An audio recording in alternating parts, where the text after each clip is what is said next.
exposición de la tarde, que es la última, pero no la más importante.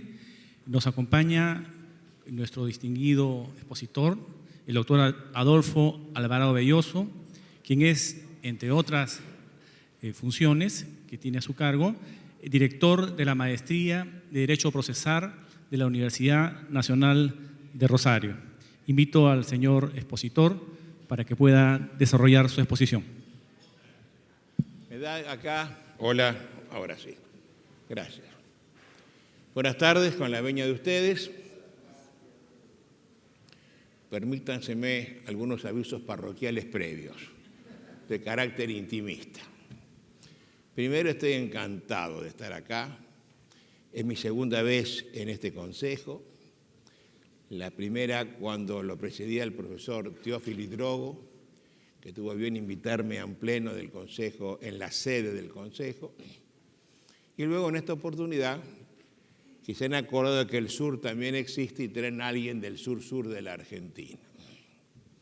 Yo agradezco que no me hayan presentado con lo que es costumbre en el Perú, hacer una suerte de necrológica en vida del que está por hablar y dicen un montón de cosas que no sirven para nada, porque si digo cosas interesantes, ¿para qué eso? Y si digo cosas tontas, ¿para qué eso?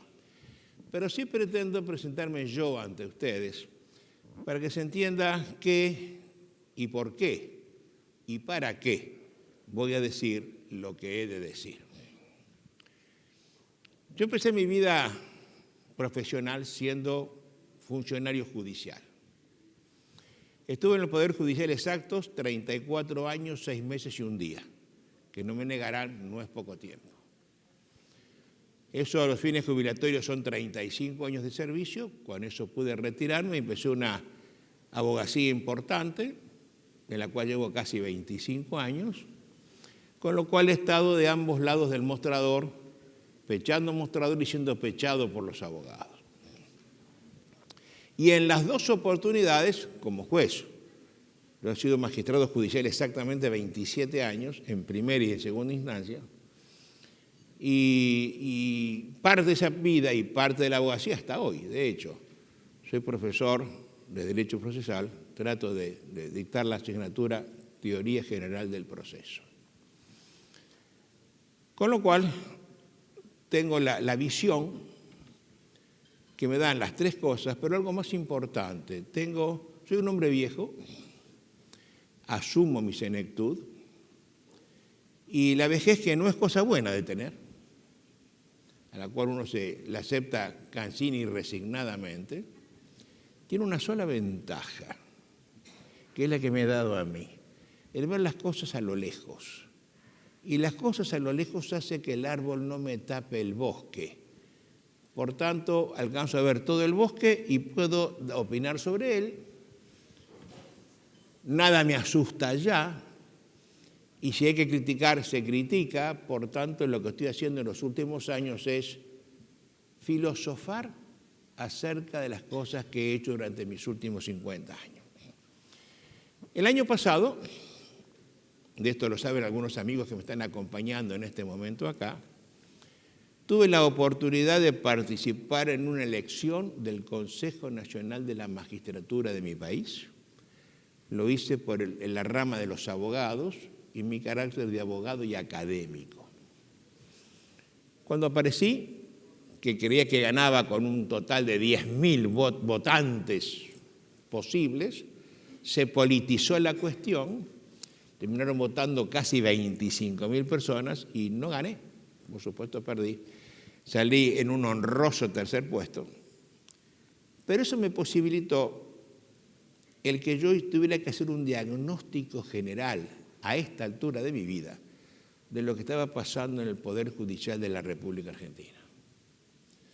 Hice un diagnóstico de todas las instancias, de las competencias materiales, de la efectividad, de la eficiencia, de la eficacia del Poder Judicial, y traté de hacer una solución para eso, que de haber ganado la elección es posible que lo hubiera podido hacer. Y lo que me llevó a hacer todo esto es porque desde que yo entré al tribunal en 1956, que entré a ser sumariante en un juzgado penal, desde ese día escucho, aprendí, sostienen la gente que me rodea de que el tribunal está en crisis, la justicia está en crisis. La palabra crisis, ustedes saben que semánticamente significa cambio. Es crítico lo que está cambiando. Pero nosotros tomamos la palabra crisis en un sentido demeritante. Crisis es cambio para abajo, cambio para mal. Y este cambio para mal que se advierte de muchas cosas. En mi país el enorme mora judicial era una suerte de que me importismo que estaría reinando en los dinteles de todas las puertas de los tribunales, y particularmente en el sentir del hombre de a pie, el hombre de la calle, que prefiere 1000 veces el peor de los arreglos que la mejor de las sentencias. Y eso hace que la gente hable mal de nosotros, los jueces, y a mí eso me indigna, me lastima, porque yo todavía soy un juez jubilado y sigo hablando en primera persona de nosotros los jueces. Con eso me crié. Eso fue gran parte de mi vida importante, si es que alguna vez la tuve. Entonces me molesta, me duele, me lastima, me enferma que hablen de los jueces. Yo no niego que habrá algunos jueces que serán perfectibles, ¿no? En todas partes pasa lo, pero que los jueces, eso insisto que no lo acepto porque veo una profesión abnegada, dura, estresante, que la gente la hace con gran pasión, con gran dedicación y con enorme esfuerzo. Y sobre todo con enorme estrés. Yo hace un par de años intenté estudiar de qué se mueren los jueces. Claro, un juez que llega a la vejez, ¿por qué voy a morir yo? Y más allá de que algunos se mueren de cáncer o de algún accidente de tránsito, nadie está exento de esto, he visto que los jueces no mueren de osteoporosis, por ejemplo. No mueren de callos plantales infectados. No. Los jueces mueren de 3 enfermedades terminales. Mueren de derrames cerebrales, de úlceras sangrantes y de infartos de miocardio. Las 3 enfermedades producidas por el enorme estrés que esto produce. Yo asumo que un juez que por primera vez manda preso de por vida a alguien no se va tranquilo a comer un guisito a su casa. Ese señor está enfermo durante una semana.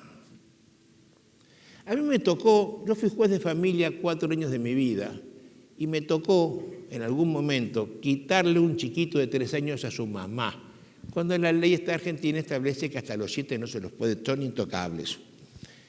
Pero el padre, que en lugar de matarla fue al juez a decirme que el chiquito estaba la madre retosando con él en una cama y el chiquito en el medio, yo llegué y le quité la madre. Y yo esa semana estuve mal, porque el hacer algo, el excepcionarla a la ley, es algo que a los jueces acostumbrados a seguir a rajatabla la ley, molesta, duele, enferma.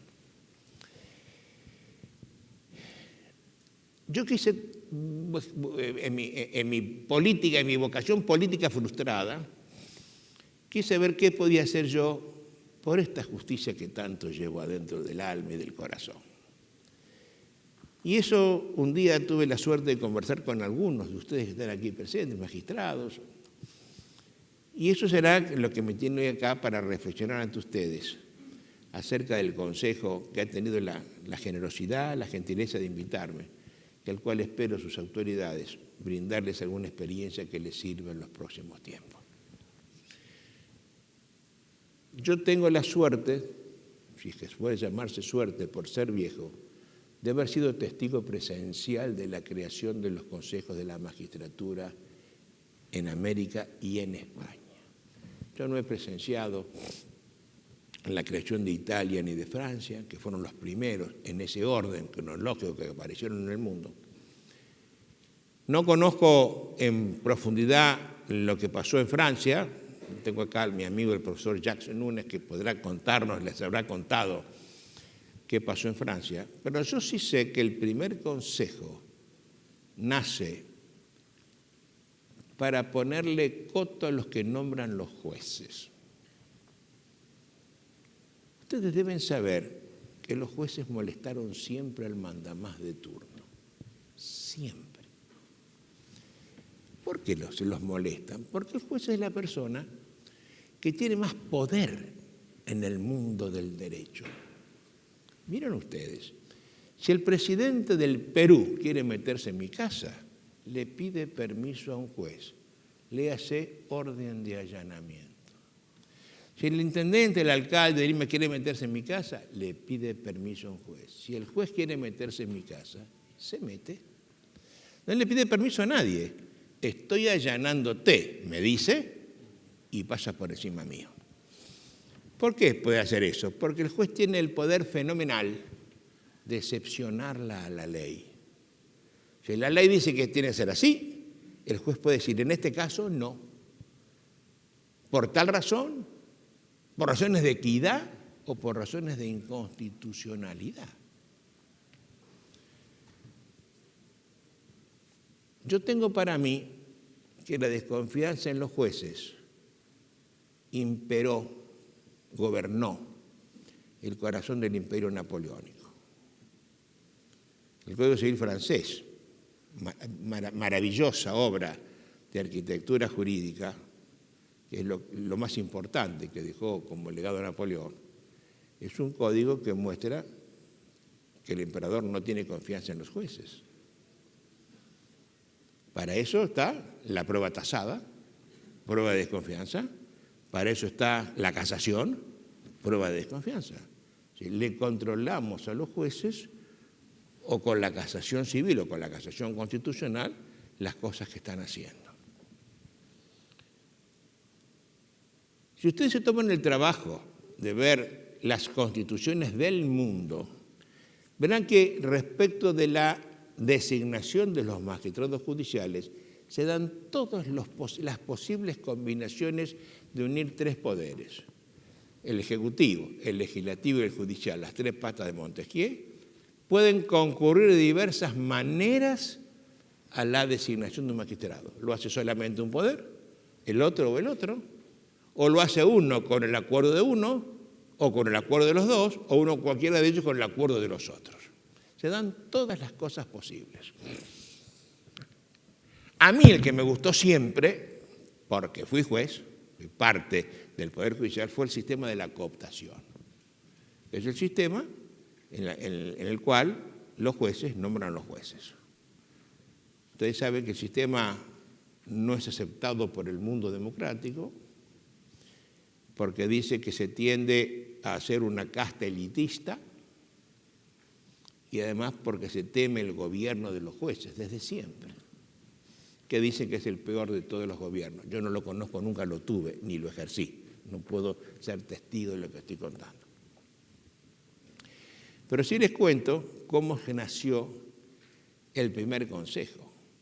En Italia, el juez lo nombraba el rey con acuerdo de las cortes, es decir, con acuerdo de las cortes legislativas. Y frente a los problemas que eso traía, se cambió con un consejo de la magistratura integrado por el representante del rey, por el representante de las legislaturas y por el representante del Poder Judicial. Con lo cual, este consejo empieza a funcionar y de verdad nada pasó. Tommaso de Lampedusa diría en su novela El gato pardo que esto es puro gatopardismo. Hemos cambiado para que nada cambiara. Si antes era el rey y la legislatura, ahora es el rey y la legislatura con la justicia en minoría, nada cambió, sigue siendo igual.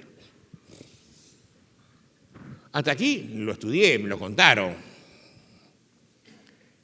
Pero fui testigo presencial de la creación del Consejo General del Poder Judicial de España, que ha sido tomado como ejemplo de otros consejos y no lo es ni puede serlo. Y les voy a contar qué pasó. Cuando el PSOE, el Partido Socialista Obrero Español, se hace del gobierno en España, se encuentra con un poder judicial monolíticamente franquista. Todos los jueces eran franquistas, habían sido nombrados por el caudillo de España, generalísimo Franco. Ustedes saben que las monedas decían caudillo de España por la gracia de Dios, decían las monedas, ¿no? Y eso al gobierno lo molestaba. Primero porque los jueces seguían siendo los jueces, pero además políticamente no concurrieron a una suerte de cogobierno, sino tal vez de desgobierno. Y entonces lo que se hizo fue hacer un consejo multitudinario, terminó siendo con 19 miembros, donde había alguien nombrado por el rey, que era su preceptor, el primer gran jurista español, que fue don Antonio Hernández Gil, único profesor propietario de Derecho Civil de la Universidad Autónoma de Madrid, fue el primer presidente. Había representantes de la Corte de España, y aquí la perversión del sistema. Se hizo que cada estamento del Poder Judicial, secretarios, prosecretarios, jueces de audiencias, jueces de circuitos, ellos mandaron un representante al Consejo. So capa que con esto se democratizaba. Y no fue así. Cuando los secretarios, que debían cumplir funciones trabajando y cobrando su sueldo, pueden elegir un representante al Consejo de la Magistratura, y lo que representaba cobrar ahora salario diferente, viáticos diferentes, y colocarse en situación de excedencia, cosa que lo explico porque es notable. De los jueces españoles hay más personas que cargos, desde siempre. De modo tal que el que no está en cargo efectivo hoy se encuentra en situación de excedencia. Ese señor, cuando alguien muere, se enferma, etcétera, va y cubre. Por tanto, nunca hay, supuestamente en España, nunca habría un día sin que esté todo el Poder Judicial funcionando a pleno. Porque tiene jueces subrogantes, suplentes que van dando vuelta, ¿no? Es una idea buena para que el Consejo la maneje esta, ¿eh? La verdad, funcionó bien. ¿Y ahora qué? El secretario que se presenta a la elección, además de tener sueldo, auto, etcétera, irse a Madrid, que no es poca cosa, se coloca en situación de excedencia, por tanto no trabaja como secretario, trabaja solo como consejero. ¿En qué termina esto? Se sacaron los ojos para ser consejero, los secretarios, los prosecretarios, todo el mundo, con lo cual se politizó el Poder Judicial. Es evidente lo que estoy contando. Eran todos a hacer prédica proselitista, se politizó. Y hoy, ustedes saben que la abogacía seria llora con el Poder Judicial español de hoy. Ese poder, ese consejo que empieza dirigiéndolo un señor de pro y un sabio, le hace una crónica, una crítica a eso, un conocido constitucionalista argentino que publica un libro en Buenos Aires acerca de la novedad de la creación de un consejo que tiene como competencia material la designación de los jueces, con lo cual se le quita al poder político. Al hacer el consejo, la designación ya no es la del rey ni la de las cortes, lo nombra el consejo. Y eso a alguna gente le gustó. Y este libro, que aparece en la Argentina en épocas de gobiernos militares, rápidamente los militares lo adoptaron. Y aparece el primer consejo en la provincia del Chaco, donde, no habiendo políticos, se buscó una forma de consensuar el ingreso mediante exámenes, etcétera, y eso funcionó bastante bien. Esta es la verdad. Luego se empiezan a generar consejos por todas partes. El que pone la pica en Flandes es el Consejo del Paraguay. Paraguay, se cae Stroessner, que había sido presidente durante tantos años, un presidente autoritario. Y entonces lo que se busca es, en la Constitución del 90 y tantos, que nadie más pueda colocarse en la situación de Stroessner para gobernar el Poder Judicial. Entonces se hace un consejo dándole designaciones a aquel que está votado por fulano, votado por los procuradores, votado por los jueces, votado. Es decir, se le da el poder, no se sabe a quién. El consejo empieza a funcionar. El primer consejo históricamente fue un cambio de figuritas. Votarle a mi mujer, que yo te nombro a tu nene, vos mañana. Así se hizo. Y terminó con una corte, lamentable, lastimoso contarlo, que secuestra un avión de los narcotraficantes para utilizarlo a los ministros de la Corte en sus viajes a la ciudad de Camboriú en el mes de verano. Eso salió en todos los diarios, en todas partes. La gente se rajaba las vestiduras con esto que les estoy contando. Al tiempo que ustedes están armando su consejo, se arma el Consejo de la Argentina. En la Argentina esto es como consecuencia de un pacto entre un presidente que no puede tener una reelección y otro que se la permite. El señor Carlos Menem y Alfonsín, se hace un pacto, Alfonsín le permite a Menem una reelección si le da ciertas cosas. Esas ciertas cosas fueron dos temas importantes. Primero, que todos los pactos internacionales a los cuales la Argentina había adoptado, entraban al nivel de la Constitución. Hasta ese momento, los pactos eran aprobados por una ley del Congreso. Por tanto, el pacto, aprobado por ley, estaba por debajo de la Constitución. Hoy, los pactos, cuando son aprobados, entran al nivel de la Constitución. Por lo tanto, en mi país no se puede hablar de un control de convencionalidad, porque todas las convenciones implican un control de constitucionalidad. Y Menem le dijo que sí, y así se hizo hasta el día de hoy. Y lo segundo será un consejo de la magistratura. Un consejo que se hizo prolijamente. Un consejo que tenía 2 abogados en ejercicio, 2 magistrados, 2 académicos y un político. Entonces, bien lo miran, eran expertos en poder judicial todos, jueces y abogados de ambos lados. Eso funcionó bastante bien,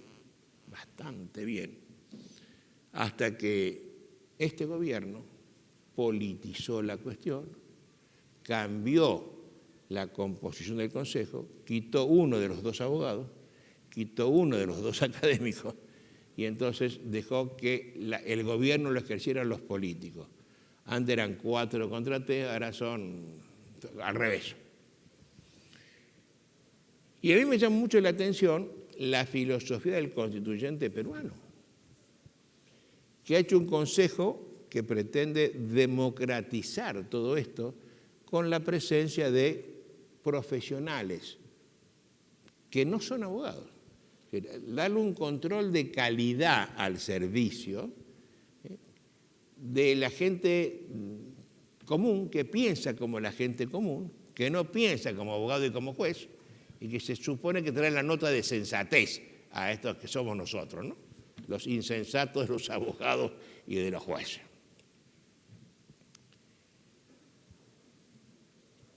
Yo no sé qué sistema es mejor, si el peruano o el argentino. Es decir, acá hay cuatro personas que pueden no ser abogados contra 3 que sí tienen que serlo.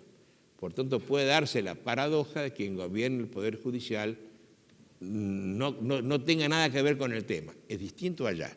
Comprender que son filosofías diferentes. No tomo partido. Habrá que ver la experiencia de uno, la experiencia de otro, qué Poder Judicial logró armar. Yo voy a hablar de mi Poder Judicial y les voy a contar que entre nosotros, desde siempre, el ingreso se hace por concurso. ¿Y qué se concursa? Y se concursa saberes jurídicos. Entonces la pregunta es, ¿qué es la colación? ¿Qué es el principio de inocencia? Esos son los temas que se le preguntan a los jueces. Y generalmente el examen pasa por un caso difícil, insólito. Lo han buscado dos especialistas que lo inventaron de la noche entre gallos y me pasó una cosa dificilísima. 2 horas para que la persona lo resuelva sin un código en la mano, hay que tener toda la expresión en la cabeza, una cosa absurda, ¿no? Pero no se concursa la honradez de espíritu, no se concursa la decencia de bolsillo, no se concursa la avidez por trabajar, no se concursa los deseos de hacer las cosas bien. Son incconcursables, ¿no?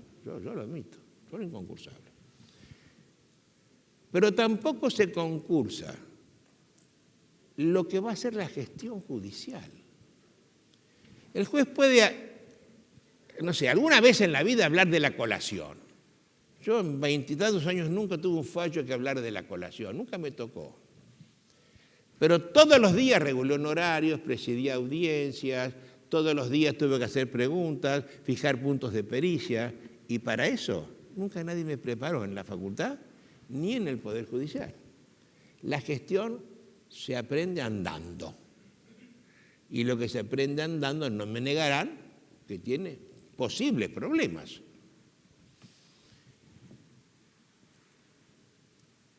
Me parece que no hay otra salida para entrar a primera instancia. Bueno, concursar, ver cómo se concursa la honradez, cómo se concursa la contracción al trabajo, y bueno, y hacer preguntas, pero no cosas insólitas, sino las cosas de todos los días, las cosas que, según la competencia material que se le va a entregar al juez, qué pasa en lo laboral, qué pasa en menores, qué pasa en el fuero penal, ¿no es cierto?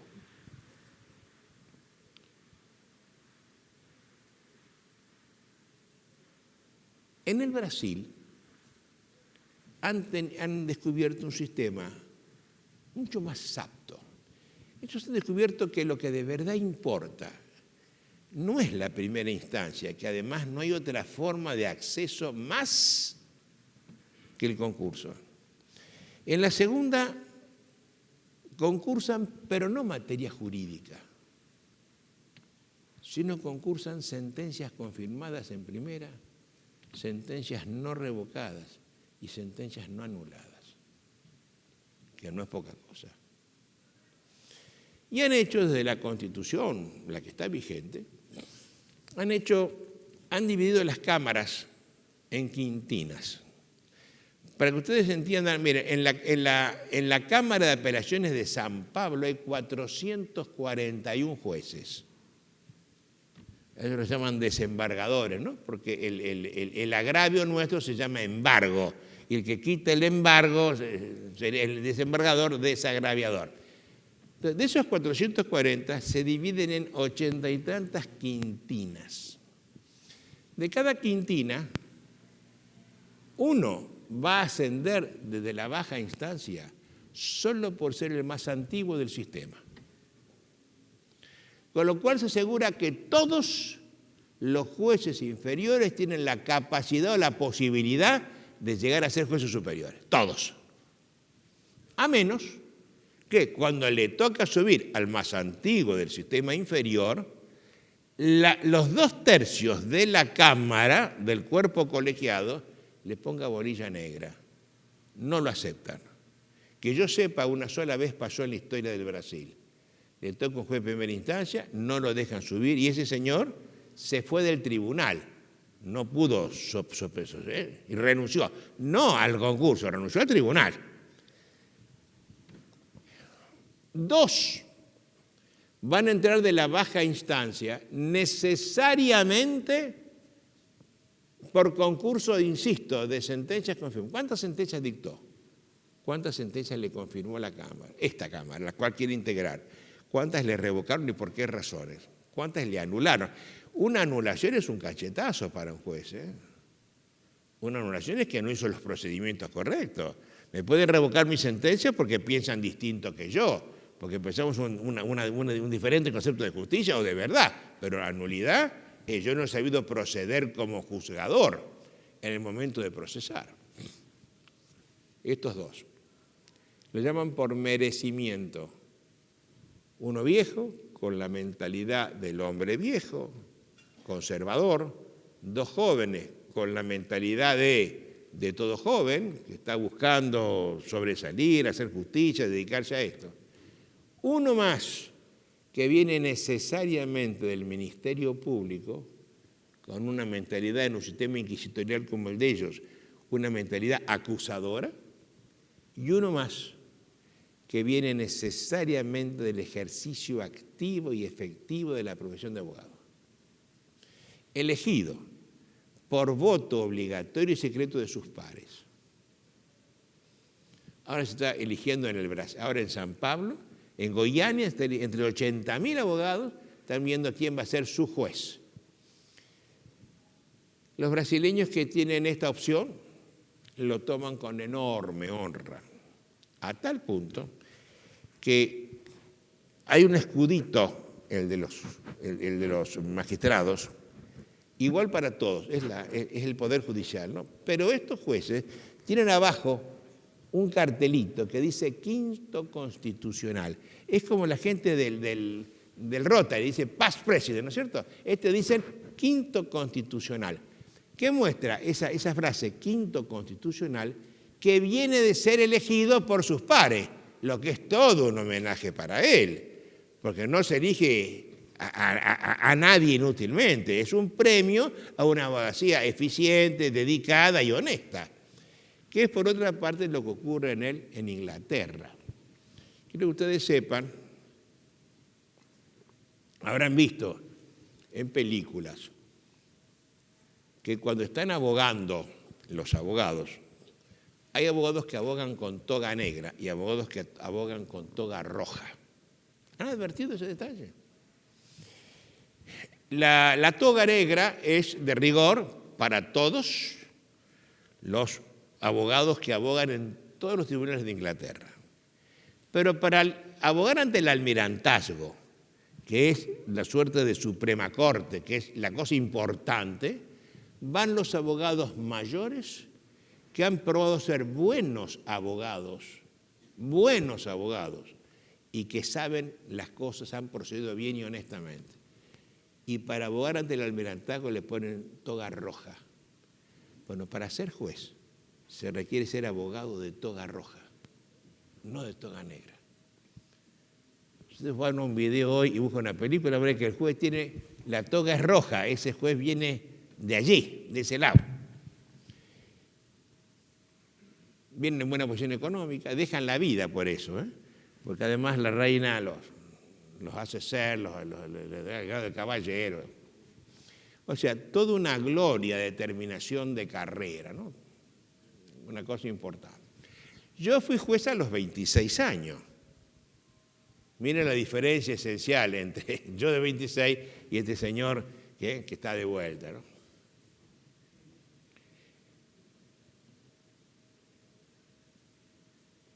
Me parece a mí que si yo tuviera que hacer, si yo hubiera podido hacer en mi consejo, primero hubiera tomado la preparación de los postulantes a los jueces. Era mi programa en el consejo. No me importa quién da efectivamente el curso, si lo da la corte, no me importa la escuela, no me importa. Lo que me importa es que se dé lo que el consejo, que es quien hace la evaluación, va a evaluar. ¿Qué es lo que considera importante el consejo? ¿Decir que esto es negro? Bueno, hay que enseñarle que esto es negro, porque después vengo a tomar el examen yo como consejo y hago preguntas que nadie sabe qué voy a hacer. Por tanto, me parece que el plan de estudios tiene que ser hecho por el propio consejo. Y además selectivamente. ¿Qué se hace, por ejemplo, para enseñar cultura general? Yo estoy convencido de que un juez, cualquier juez, debe ser un hombre de cultura general vasta e importante. No digo que hable idiomas, no, pero estoy diciendo que debe saber cosas elementales de historia, de política, de literatura, del mundo en el cual vivimos, de los efectos de la globalización, de cómo funciona la economía, de cuál es el valor que tiene su sentencia, el impacto económico que tiene en el Perú, el decir tal cosa o tal otra cosa en una sentencia que a lo mejor entre dos personas. Pareciera que eso tendría que ser materia de preparación para ingresar. Me parece que habría que hacer materias para ascender. Es decir, un programa diferente, ya no solamente de cultura general, sino de cultura jurídica, particularmente en lo que va a ser la competencia material del juez actuante, enseñarle más derecho penal, qué es delito, preterintencional, qué es la culpa eventual. Eso hay que decir a los penalistas, no a los civilistas. Habrá que darle otra cosa a ellos. Y enseñar la gestión. Yo soy muy amigo de enseñar la gestión. Cómo se interroga, cómo se lleva una audiencia, cómo se maneja ante un peritaje, cómo se regula un honorario, cómo no hay que impresionarse por la belleza de un testigo. Entender de verdad cómo funciona el feeling del juez de la oralidad con el testigo que está interrogando. Tiene que saber sociología. La gente que está en el tribunal vive en estado de conflicto. Quienes van al tribunal van con el alma atribulada. Viven todos en un estado de shock conflictivo. Y con esa gente tratamos nosotros, ¿no?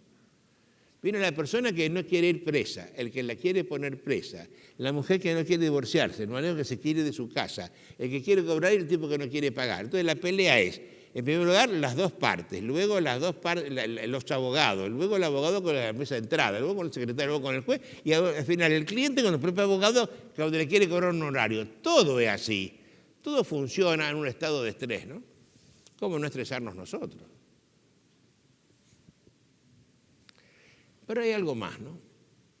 Yo una vez yo tuve la suerte de hacer, en su momento, la ley orgánica del Poder Judicial de mi provincia. Recuerden que la Argentina es un país federal y cada estado provincial tiene su propia ley. Yo hice la ley orgánica y había descubierto que había un montón de secretarios que eran ignorantes genético-vocacionales. O sea, habían nacido ignorantes y querían seguir siéndolo, ¿no? Entonces yo dije, bueno, a ver, para permanecer en el cargo habrá que hacer un examen, para lo cual hay que prepararlos, claro.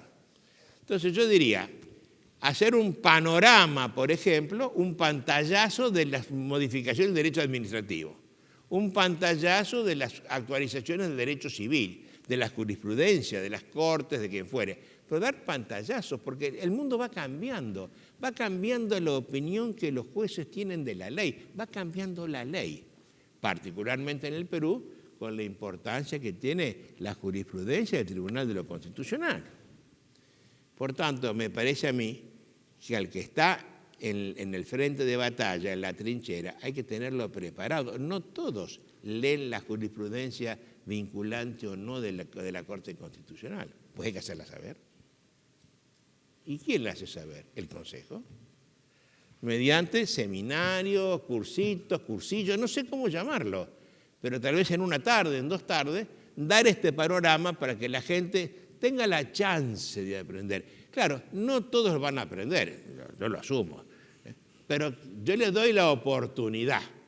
Y ahora sí, habiéndoles dado la oportunidad, qué bueno que luego le tome el examen y que sufran las consecuencias de la propia inactividad, ¿no es cierto? No quieren estudiar, pues no estudian.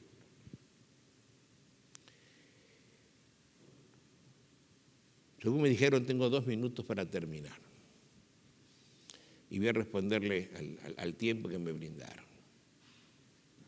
El Consejo del Perú es un consejo único en el concierto de los consejos de América Latina. Su conformación no se adecua con la de ningún otro consejo ni con ningún otro país. Un día a mí me dieron un premio en la Ciudad Azul y dijeron, para llevárselo al premio tenemos que tener la certeza que lo haga un hombre honrado, por tanto eso asegura que no puede ser un abogado, me dijeron, ¿no? En un teatro de Azul. Eso lo dijo Guido Aguila Grado. Y eso, igual yo, ¿no? Qué bueno que haya gente que puede tener la sensatez del hombre común, del hombre sensato, que ponga eso que estamos necesitando los abogados. Y ver ahora cómo hacemos control de calidad desde adentro. Y tienen una cita con la historia ustedes. Yo no la tengo, por ejemplo. Mi país se ha politizado extremadamente esto.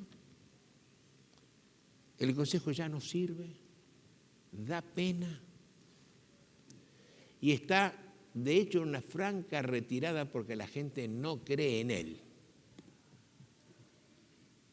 Es más, si hay concursos la gente seria no se presenta porque sabe que terminan a los tumbos y a los ponchazos. Eso no está pasando acá. Qué bueno. Entonces yo hago votos. Dejo mi sentimiento con esta idea. Qué bueno que se pongan los pantalones largos los peruanos. Tienen la oportunidad histórica de ser el mejor poder judicial de América Latina. Un poder judicial en el cual la gente crea, en el cual la gente confíe, que sepa que quien lleva un problema ante sus jueces va a encontrar la solución que la recta razón pide y exige. Ese es mi deseo y mi voto para todos ustedes. Ojalá Dios los ayude a cumplirla. Gracias por el tiempo que me han regalado, Señor.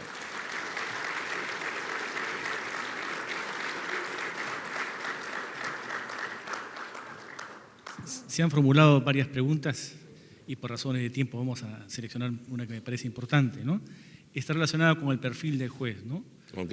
El perfil del juez. ¿Cuáles son las características que debe reunir un aspirante a juez?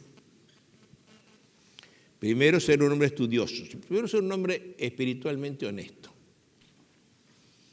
Segundo, ser un hombre que no tenga ningún apetito terreno más que el cumplir con su sagrada función. El juez es lo más parecido que hay a un sacerdote, ¿no? Pero un sacerdote de clausura, a un monje de clausura, ¿no? Cuando yo era juez joven, vi que me habían pedido voto de pobreza, siempre. Voto de obediencia, siempre. No me exigen el de castidad, dije yo, ¿no? Pero hasta ahí llegó mi amor.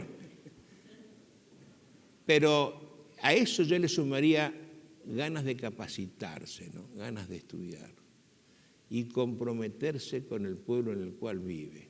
Y sobre todo, jurar acatar la Constitución y acatarla. Hoy, al menos en mi país, socapa de hacer justicia en el caso concreto, llegando a la verdad, los jueces hacen un juicio de valor a la ley, y si les gusta la aplican y si no, no.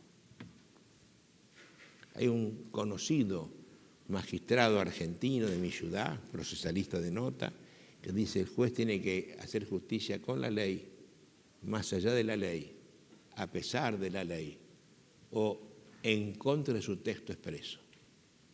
A mí eso me parece prevaricación. Yo juré varias veces en mi carrera judicial, con los distintos estamentos judiciales que tuve. Yo nunca juré buscar la verdad, nunca.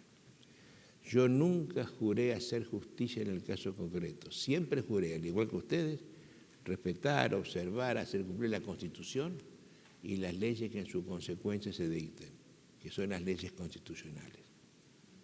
Lo que pido es que el juez no se perjuro, ese juramento lo respete y viva a la sombra de la Constitución, que no se coloque en los arrabales de la Constitución, que la cumpla y la haga cumplir, y verán cuán felices vamos a ser todos con este perfil de juez. Bien, agradecemos a la tierra que nos dio al Libertador San Martín, que nos ha dado al Santo Padre, al mejor jugador de fútbol, Messi, y al maestro Alvarado Belloso. Gracias. Gracias, muchas gracias.